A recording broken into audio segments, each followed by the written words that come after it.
Going the distance with local sports. This is the X Sports Network.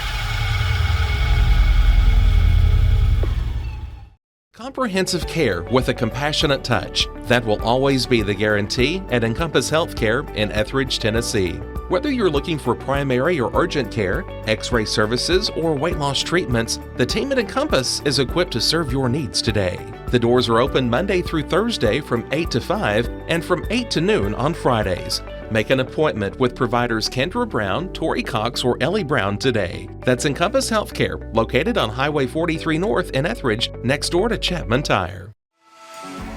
For decades, First Class Charter has provided high-quality motor coach transportation services to the Tennessee Valley. With numerous safety and cleanliness accreditations, First Class Charter is ready to make your group trip a reality. Contact us today by visiting firstclasscharter.net. First Class Charter, the official motor coach company of the North Alabama Lions.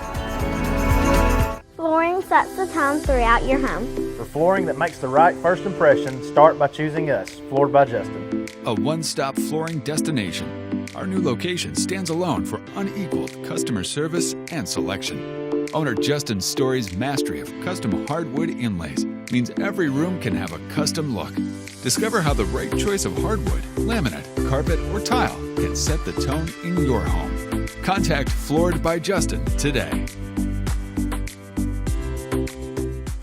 The Summit of Lawrenceburg is the premier senior and assisted living community in the region. The Summit makes it home for you or your loved one with diverse suites that welcome and encourage community, plus gathering spaces, neighborhoods, daily activities, and a wonderful staff that supports you every day. Hi, I'm Tara Blue. I'm the new director of the Summit, and we would like to invite you and your family to come and tour our facility. We would love to see you here.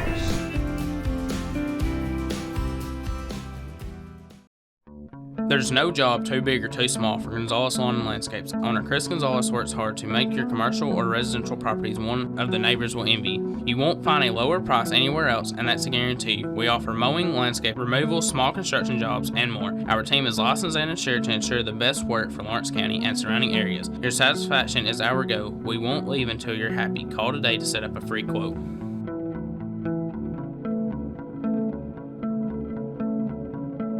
Make your property rock and roll with services from G&S Excavating, specializing in white sand, compost, mulch, topsoil, landscape gravel, and steel landscape edging. Turn to the pros who know how to make your project shine with years of experience.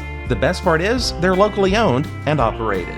Choose from a vast selection of mulch and rock from their conveniently located facility at number 3 Valley Road in Lawrenceburg, just off Buffalo Road. Phone 931-279-3841 and get started. Hey, this is Phil Hooper. Get the look you want for your favorite school, church, or business with apparel from HD Ink Screen Printing in Leoma, Tennessee. Got a logo you need embroidered or screen printed? Let HD Ink give you the professional look that sets the bar in today's world. We do fundraisers and custom designed apparel and so much more. Call today, 931-201-2961, or come see us at our new shop located at 26 Ingram Road in Leoma. Remember, HD Ink for the look you want and the look you deserve. At C&B Linen, fast, friendly, and reliable service is our promise to you. Because you're not just a customer, you're family. From multi-use linen to branded floor coverings and a complete range of cleaning supplies, C&B Linen is here to make sure you have everything you need. From our high-quality products to our fast, friendly, and reliable service, you'll experience the difference with C&B Linen. Because you're not just a client, you're part of our family. You'll be winning with C&B Linen.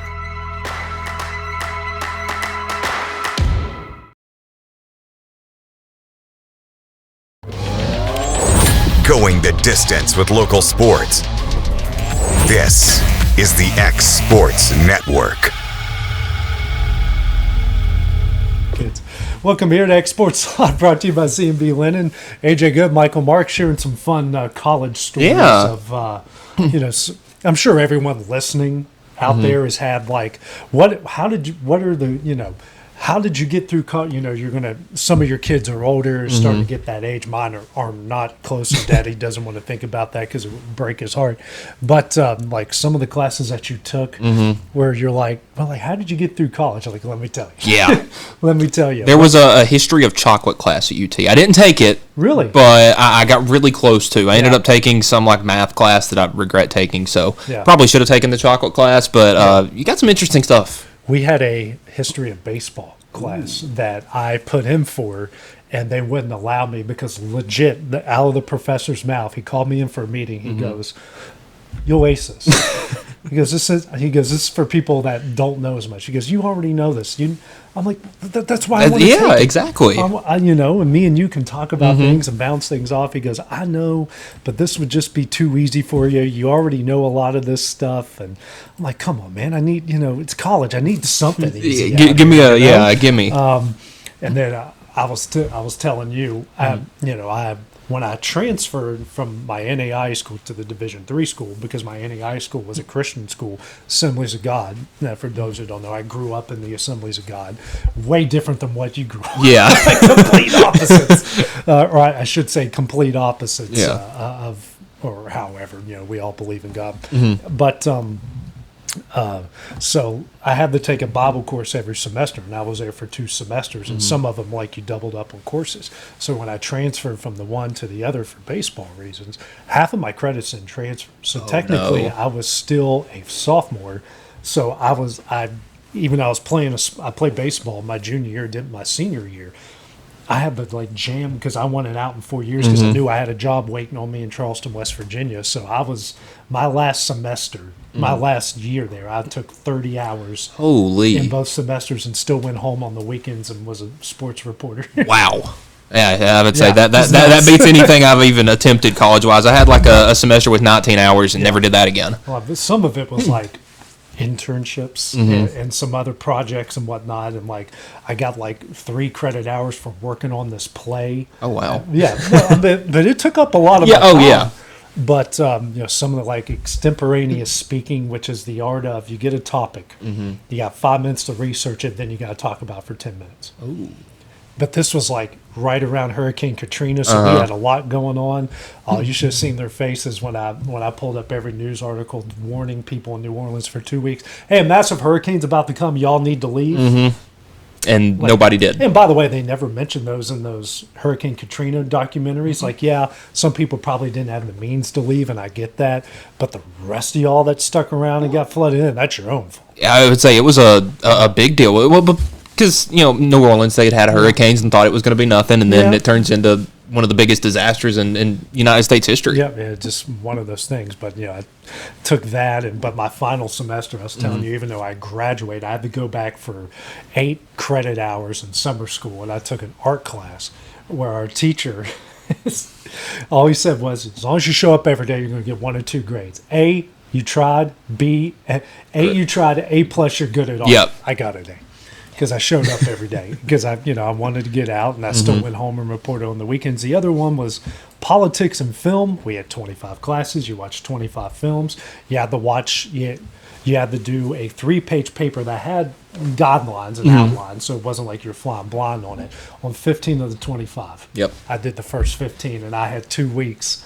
Straight weeks where I literally went next door to the local dairy bar, which was our, every town except this. Yeah. We need something like that's not Dairy Queen affiliated, but it's like a Dairy Queen. Yeah. Because they're better. So our version of that at my college at Muskingum University, it was Muskingum College when I was there. And I would go there and I'd just walk in. Yeah. And I'd have like a burger and fries and a milkshake. Everyone out there's taking notes.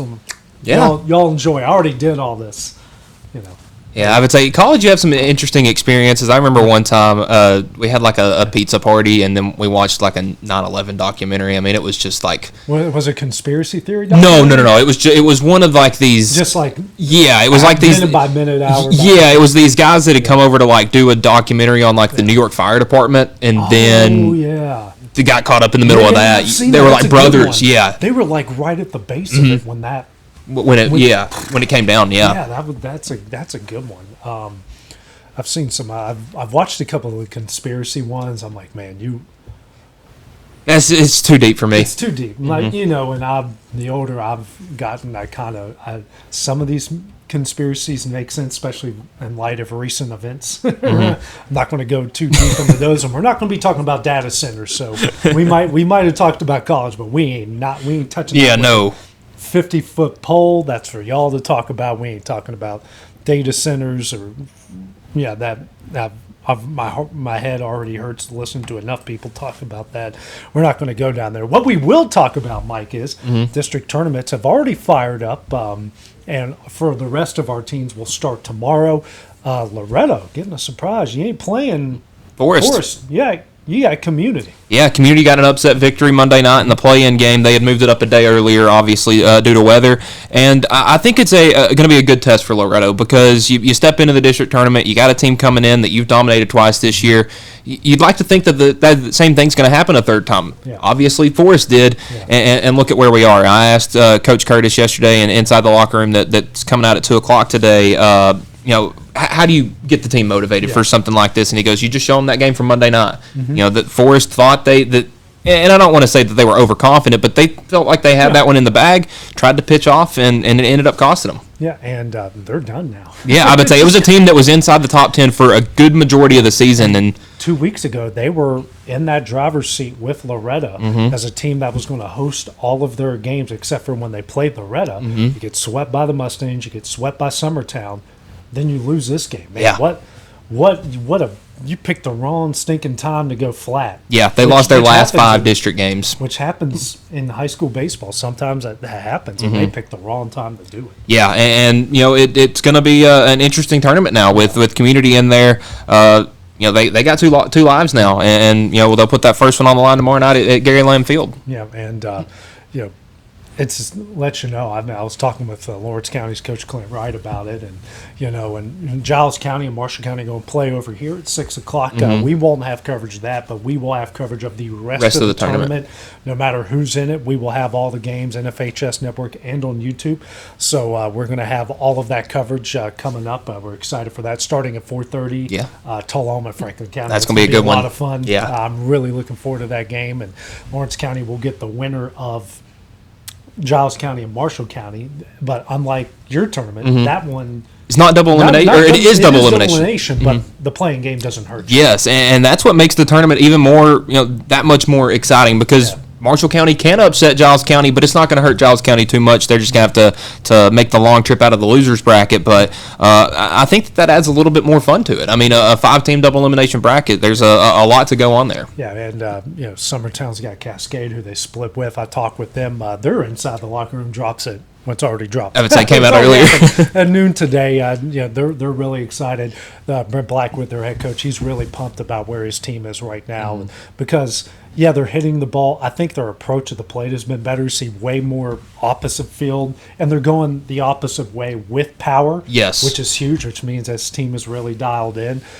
Teams are kind of pitching them away, and they've made some good adjustments. But on top of that, their pitching and their defense is much improved. They had 3 shutouts during the district tournament, during the district regular season, which is big because a lot of people didn't think their strength would be pitching. It's starting to be a strength as the season goes along. And see, that's why I'm really curious to see if we do get a part 3 of Loretto and Summertown. Hope we do, obviously, because when those two teams played, they were in much different spots. I think Loretto felt a lot more comfortable with their pitching. Summertown felt a lot more comfortable with their bats. I'm not going to say it's a total flip, but I would say both teams feel a lot more comfortable both ways. It's you got 2 really good teams right there. Yeah, absolutely. And Cascade's no pushover. Community is no pushover, obviously. And they have got nothing to lose. Well, they've won 3 of their last 4 games, and they're only at 7 wins on the season. So they're hot at the right time. Yeah, and they're playing like they have nothing to lose, which is how they should play, and good on them for doing that. So things are going kind of crazy. It's just like over here.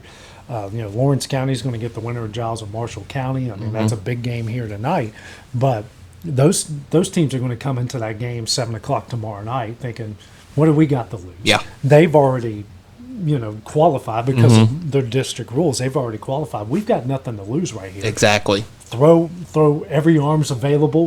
We don't care what the pitch count is for this game. Yes. We'll deal with the next game when we deal with it. But, both of these teams got a lot to prove. Got a lot to prove. And not go out there and throw it all on the line. Yeah, and exactly, and that provides a good test for Lawrence County because they're going to be playing for, I would say, the first time this year, probably a team that's, kind of on their last leg, so to speak. So it's going to be really exciting to see how they kind of handle that intensity, but, they handle the district regular season rather well. We'll see how tournament play works out for them. Yeah, we talked about the pitching part of it, and this is always what fascinates me at this time of year, and I think, I don't want to speak for Clint over at Lawrence County, nor for Zach or for Brent, but I talked a little bit with Brent yesterday during which has already come out. Like, there's just so much. How do you deal with who do we throw sort of part? That's the most interesting. Like, you don't have to worry about that in basketball. Yeah, you certainly don't have to worry about that in football.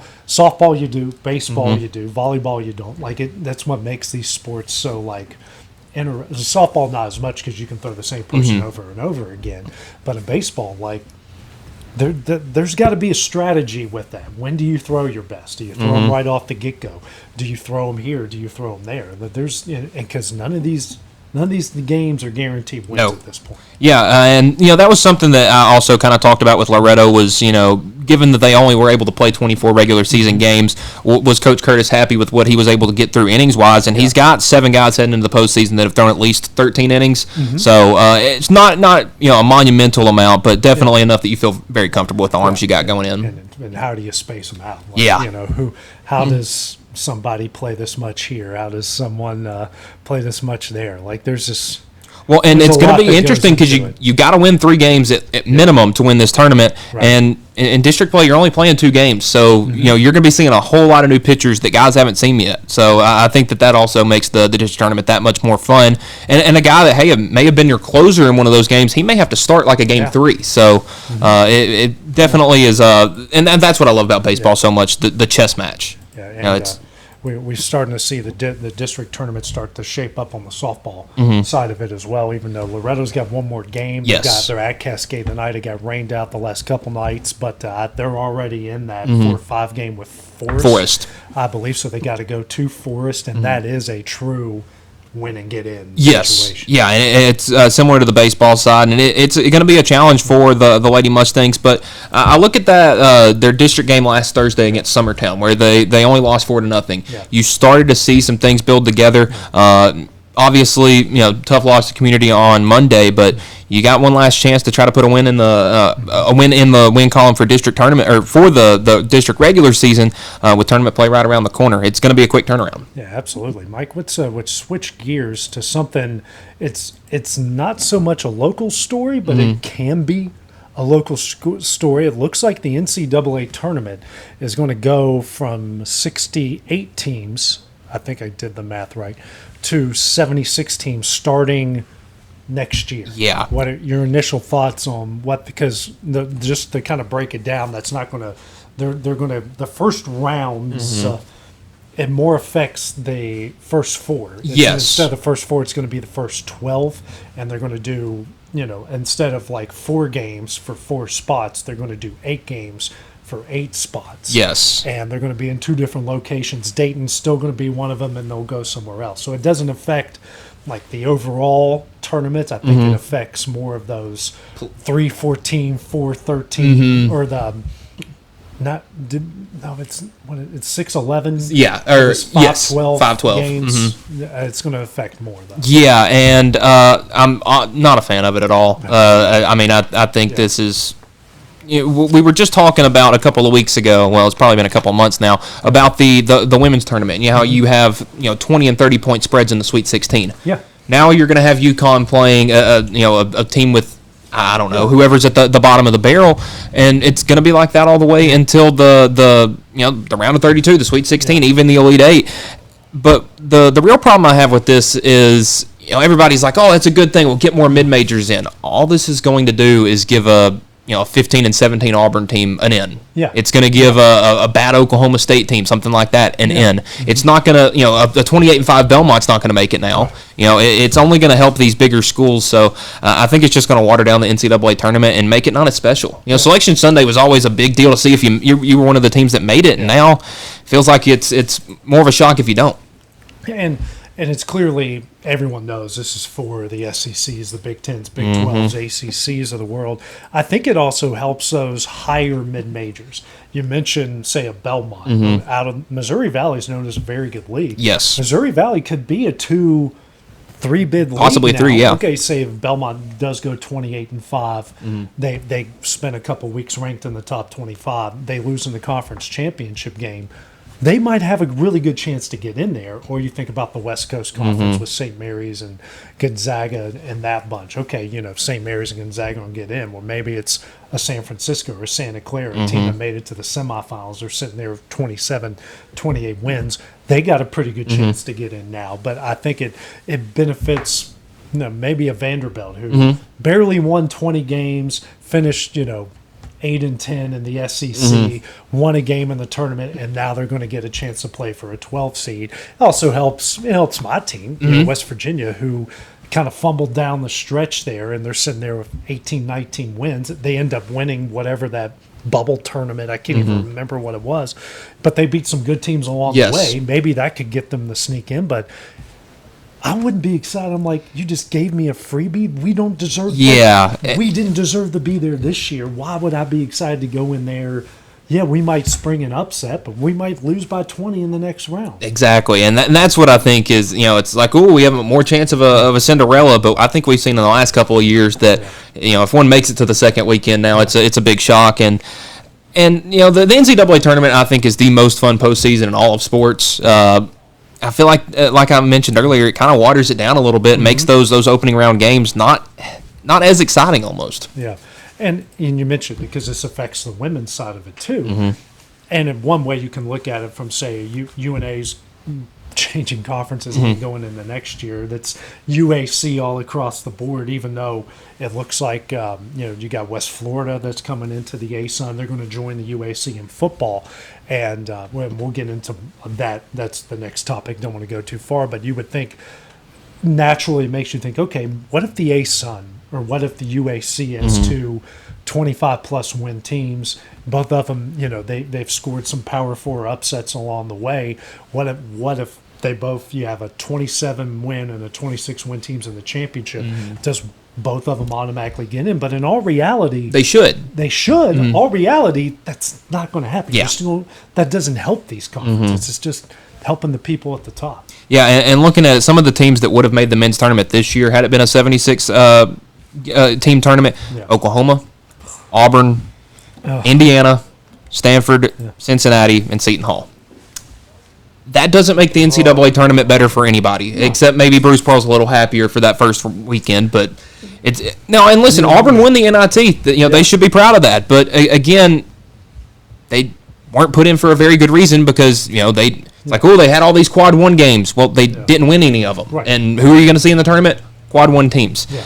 So I feel like this is, I don't know. It's just I don't like it, but it's something we're probably just gonna have to grow to used to. Yeah. And I just hope past 76 they don't do an 80 or a 96 team bracket or something like that just almost nullifies any point of a regular season. Yeah, and I was reading some today, Mike, that we've got more teams that could be joining Division I out of Division II coming up here soon. We've already West Florida, we already mentioned them. It looks like could have Tampa, Florida Southern, and another team very, very soon out of like the Gulf South, which is what used to be where UNA was, is going to be joining. Part of me is like, okay, I get what you're doing. They've already got Division I-esque facilities. They're all going to be joining the ASUN, which is what UNA is sort of leaving, even though they have this loose affiliation, the UAC and the ASUN, because of football. Yeah. Those teams are going to still find a way to play each other, even though it's not going to count for your league games. Part of me is like, guys, in this day and age, everything is so expensive. I wouldn't be looking what you're doing, but in one way, I'm like, I don't know if the timing of when you're doing it is good. Yeah, and obviously every college, because Le Moyne College, Mercyhurst University, and University of New Haven are the other ones that are making that jump. Yeah. you obviously want to make that jump to Division I because it helps your school, it helps your athletes. But right now is not a good time. No. It's there's with NIL and all that stuff. It's and profit sharing. It's made it hard for a lot of programs to keep everything going. Because what you're going to start seeing a lot of teams do, and it's not going to happen with the SECs, the Big 12s, but some of these smaller colleges, you're going to see teams start cutting football programs.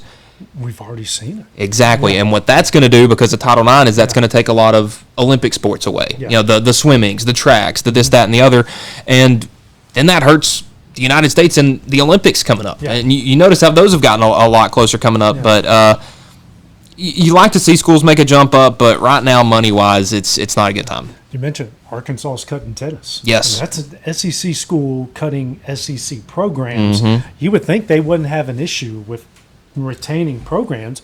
Arkansas's doing that. Well, and you see it in the Big 10 and the Big 12 with baseball. Wisconsin does not have a baseball team. Iowa State does not have a baseball team, and they haven't had baseball teams for around 20 years now. It's crazy to think of that a major college doesn't have a major sport like a baseball, or for Arkansas with tennis, because tennis is huge in the SEC. For that program to be cut, it's a monumental look. And that's one of many dominoes I think are going to fall. And also one of the ways I think, and no one's really talking about this, I have insight because I've gotten to know a lot of people, but a lot of people think the SEC and the Big Ten are just going to break away. It's not going to happen. No. Why? Literally what we just mentioned. They want to have their hands all over football and men's basketball and away women's basketball. But even though baseball is great in the SEC, they don't want to have to organize a national tournament. They just want to organize their own. Let the NCAA handle the rest. Same goes for cross country. Same goes for tennis. Same goes for volleyball. Is very big in the SEC. It's very big in the Big Ten. Oh, huge in the Big Ten. National champions. So you got Penn State and Pitt like every year. And UCLA, USC, Oregon, Nebraska. Yes, like the sport over there. It's a big deal to them. But the Big Ten and the SEC, when they come together, this is just a football thing. And they just want to dominate football. But which is why, they might talk about it and they might scare the NCAA, but in all reality, they don't want to organize a cross-country tournament just for SEC and Big Ten schools. They don't want to deal with that. No, the only thing that they would want to split off on, like you mentioned, is football, but there's no way that just football could disband from the NCAA and everything else still remain. They've already got it good. I'm about to say, you got the college football playoff. It's not an NCAA sanctioned event. Over any of that. You've already got it good. I'm about to say, just take what you got at this point. And it's hurting smaller schools to some degree, but hopefully in the next 10, 15, maybe 20 years, this all gets settled out and we can get back to where we were. They do need to do some NIL. I think some of that is on the way. You need to see. I hate to say it, but you need a collective bargaining agreement. Yeah, you do, and some of that's on the way. Hopefully sooner rather than later. But for those like, man, SEC's just going to break away. Bro, it's not happening. It's not happening, and we'll nugget out there.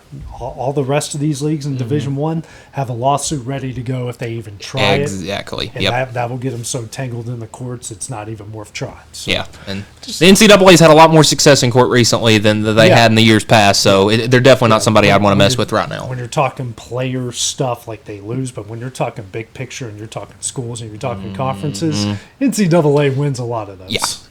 So coming up next, Mike and I will get into what's going down in the world of national sports when we return here. Exports Live, brought to you by C&B Linen.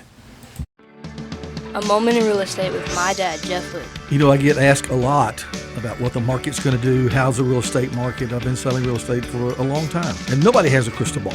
And you know what? When it's your time to buy or your time to sell, it really doesn't matter what the market's doing. It's your time, and you have to do something maybe. What makes a difference is the agents and the experience that go to work for you. We're Keller Williams Hood Company, located here in Lawrenceburg, Tennessee. We can help. Hood Company, powered by Keller Williams, the #1 name in real estate.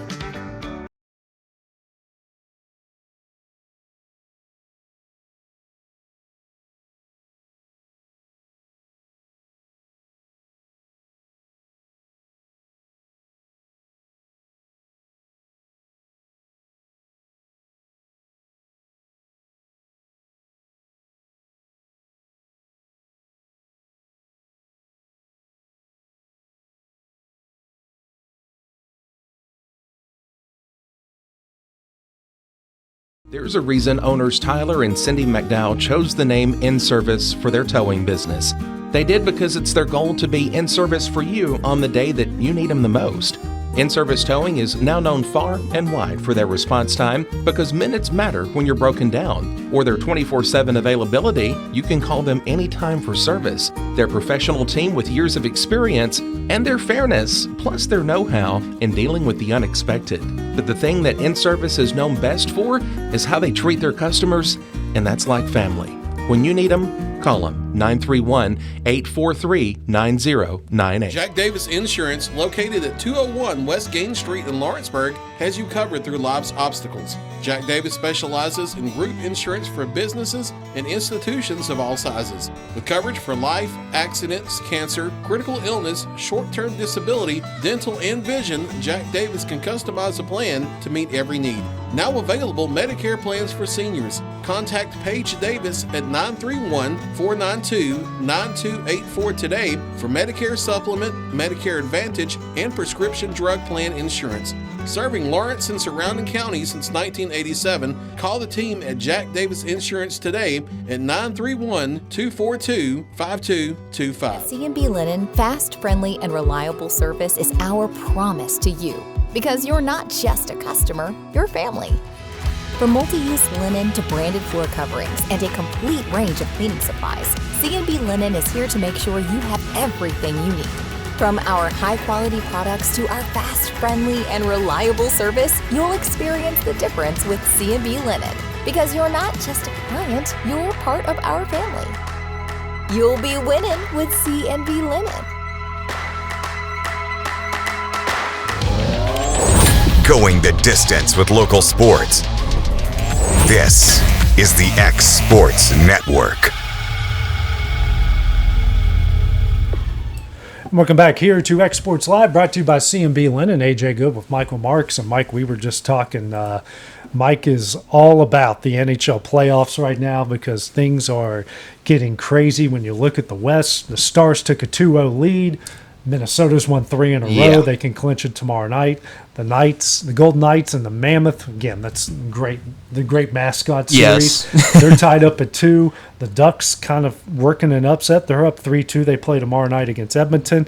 The Sabres, who have the Bruins down 3-0. Boston's won back-to-back games.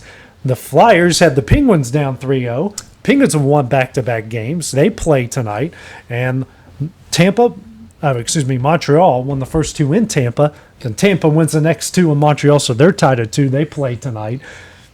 No lead at all is ever safe in the Stanley Cup playoffs, which is why I've been saying it for years, Mike. The NHL playoffs are better than the NBA. Yeah, and honestly, you're starting to see it this year. I've really kept my eye on that Sabres-Bruins game last night. That was an awesome finish. But this Penguins Flyers series has really caught my eye because I mean Philly looked unstoppable in the first 3 games. Pittsburgh's come back and got the next 2. It's made it a really interesting Game 6 tonight. That's probably going to be the one I have my eye on. But don't take your eye off the Golden Knights and the Mammoth. That should be a good game, a good series as well. Yeah, because the Penguins are out flyering the Flyers. They're being the more physical team. They're being the more defensive focused team, which is why the Flyers went on a good win streak to get into the playoffs, unfortunately, against my team, because we just decided to be the worst team in the NHL for the last 15 games of the regular season. Another rant for another day. But they did it on physicality and defense, timely goal scoring, and then Pittsburgh said, well, we can play that way too. We can out-flyer the Flyers, and that's why they've won the last 2 games. Yeah, and that's what makes the dynamic so fun going into Game 6 is that physicality going to change back over? Because looking at both the teams, you would think Philly is going to be a lot more physical, but like you mentioned, Pittsburgh's brought it up a couple notches these last 2 games. Can they keep it up enough, though, to win the next 2? Avalanche Kings was chalk. Hurricane Senators, I kind of knew was going to be chalk, but man, the rest of those series in the West, they're knotted up. No, I mean, we got 3 games tonight, and you got a 3-2, 3-2, and a 2-2. There's not a bad game on these schedules. Not a bad game the rest of the way. They're just so intriguing. And then you look over at the NBA side of things. You know, the Thunder won 4-0, which I literally when you were walking in, I was watching a 5-minute clip on X on all the 50-50 calls in that series. 5 minute, it was like quick highlights. and they all went OKC's favor. It just makes you think like,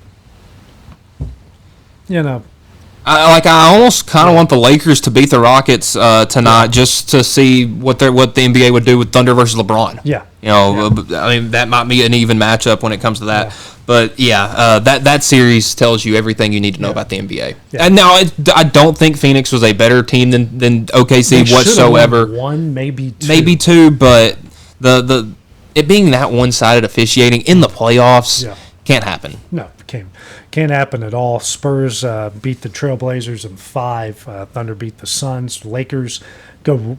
Are they back? No, the Lakers are back home tonight against the Rockets. Rockets won 1 there. The Nuggets. I mean, I was excited about the Nuggets Timberwolves series, and the Timberwolves are up in that. They go back to Minnesota for Game 6 tomorrow night, and the East is intriguing because the Cavaliers win the first 2, the Raptors win the next 2. The Pistons are down 3-1. Oh my God. Yeah, Orlando. Yeah. They had a cool little song they had on TikTok a couple years ago, and I think that's really given them a bunch of juice. Something's going on with Detroit. Yeah. I think Boston and the Knicks are going to close it out tomorrow night. I think the 76ers and the Hawks are kind of run out of steam. The only ones that I'm really intrigued by are Cavaliers, Raptors, Nuggets, Timberwolves. I mean, unless the Pistons win 3 in a row here, which is what they have to do. I mean, I can't remember the last time, other than I remember being in college when the Warriors with Baron Davis upset the Mavericks. The Mavericks, yeah. That was a great series. That was a lot of fun to watch. And it makes it really interesting with this Minnesota Denver series because Minnesota had a 3-1 lead. Anthony Davis gets hurt, or Anthony Edwards gets hurt. Right. That is the lifeblood of your team. Are you able to salvage this series to get to the next round to see if he can get back? Or is it going to fall apart to the Joker? Because, it seems like he's never say die. Yeah. So we got Cleveland and the Raptors tonight, Lakers and the Rockets, and everybody else is tomorrow night. So 2 games tonight. And Detroit and Orlando tonight. Detroit. No, that is right. I did miss out on that one. Trying to see some of the other news going around the world before we get into what we really want to talk about, which is professional wrestling. Let's just get into it. Thoughts on Raw the other night? I didn't even watch it. I would say this is the first episode of Raw I have not watched. I'll probably go home tonight and watch it, but it's the first episode of Raw I haven't watched within like a day of it coming out since the Raw before WrestleMania 41. Yeah. It's but I don't know. It just feels like it's kind of in a rut right now, which it shouldn't feel like between WrestleMania and Backlash. I mean, that should be one of the harder times of the year. But I don't know. It just feels kind of weird right now. But obviously, it's that time of the year where you're building the new stories, building a bunch of new programs. I'm actually pretty excited for this Roman and Fatu if they don't mess it up. Well, yeah, because we all know that Roman is going to win, but can you make it interesting? It's happening at Backlash. They made it official on Monday Night Raw. I am excited about that, but I keep talking about this with you and with everybody. I'm like, okay, if you're debuting all this new talent, it's all on Raw. Yeah. All you did was give us a women's faction on SmackDown. No Randy. Nope. Fatu went to Raw. Where's Punk? Yeah. Cody came out and cut a promo with a black eye, and your main event was Fatu and Solo. No offense to either of them, I like both of them, but that was your main event on SmackDown. Yeah. And you're trying to. I keep hearing rumbles that's going to go back to 2 hours, which it should. I would say I think it's not next week, but the week after maybe. Yeah, it's pretty soon. Yeah, which you got nothing to work with. Yeah, Put everybody on the other show. And that's what I feel like kind of the problem is, and also you're trying to overcorrect some storylines that were affected by cuts. Obviously, like with Kairi Sane going back to Japan, you cut the entire Wyatt Six. You couldn't wait 2 weeks. Yeah, I would say you couldn't. But and you cut Aleister Black and Zelina. Which, by the way, missed out on both of those. Huge. Like Wyatt Six, you cut them. You couldn't team up Aleister Black with Wyatt Six. I mean, that is a match made in heaven. And like the way they debuted him as this monster faction that's just going to wreak havoc. They did it opening night, and then the rest of them, I just go with the MFTs. Okay, we'll battle for a lantern and occasionally the tag team titles. Like, why weren't they terrorizing all of SmackDown every single week. And you go from, I think it was in either late November, early December to early this year, Aleister Black had main event fights of SmackDown with both Cody and Randy. Yeah. And apparently him and Randy and Aleister was the original main event for night one planned. Yeah.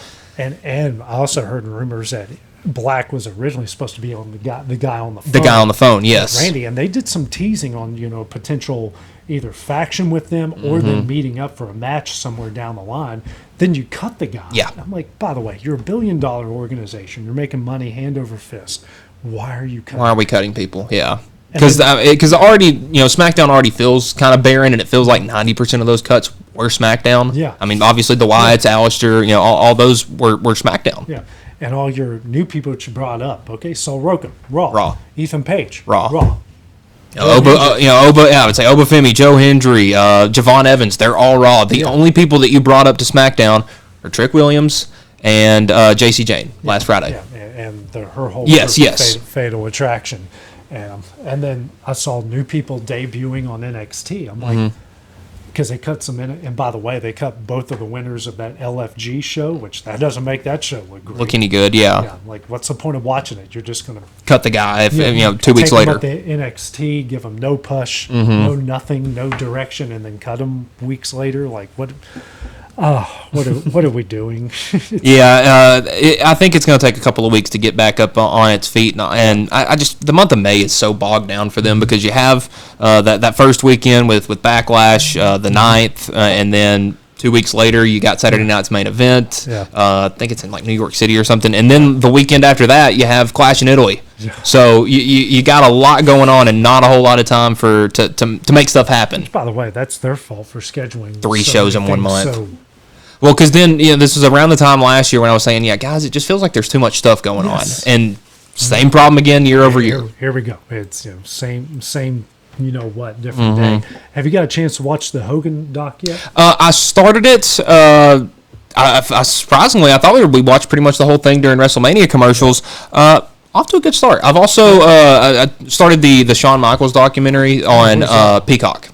Oh, okay. I didn't know there's one on Peacock. Yeah, it came out I think the week before WrestleMania. It's pretty good. Okay. I would say I started that one too. Because I know there was an AMC did one of their biographies on him, which I thought was pretty good. So I'm interested to see if there's anything new or different that will come out with this. But the Hogan one has been I haven't gotten too much into it. I've only watched the first 30 minutes of that first episode.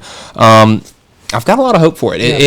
I didn't have much expectations going in, but I think it's going to turn out to be pretty good. It does a good job of bringing back some great memories. I will say this, for someone who just knows a lot, go in, everything he says, take it with a grain of salt. Because it's Hulk Hogan. To lie about a lot of things. The first one, and I still can't get over it because it's been well documented at this point, when he comes out and says before WrestleMania 1, oh yeah, we were only making $3,500 a month. I'm like, dude, we know you were making 6 figures in the AWA, and when you came over, you got paid more than that because that's how Vince got you. That's how he wasn't just getting you to the WWF, now WWE, at $3,500 a month. I know you were making more in Minneapolis. You got more. I mean, that may be the commission from the show or something like that, and then you got all the extra money for being the top star. Like, dude, we know this at this point. I would say, why are you lying about it? Well, and another thing, I don't know if he mentioned it in the documentary, but the whole wrestling 400 nights in a year because he flew back and forth from Japan. I've heard that. Or he was going to be when Cliff Burton died from Metallica. He's going to be the new bassist. Lars Ulrich, the drummer's like, no, that was never in the plans. Thank you for telling the truth for once. Hulkster. It's, man, lots of things going on there. But, Mike, that will wrap it up for another episode here on Exports Live, brought to you by C&B Linen. We'll be back on Friday. We'll be talking first round of the district tournaments and get you ready for the softball side of things as well. So for Michael Marks, I'm AJ Good. We'll see you guys on Friday. Going the distance with local sports. This is the X Sports Network.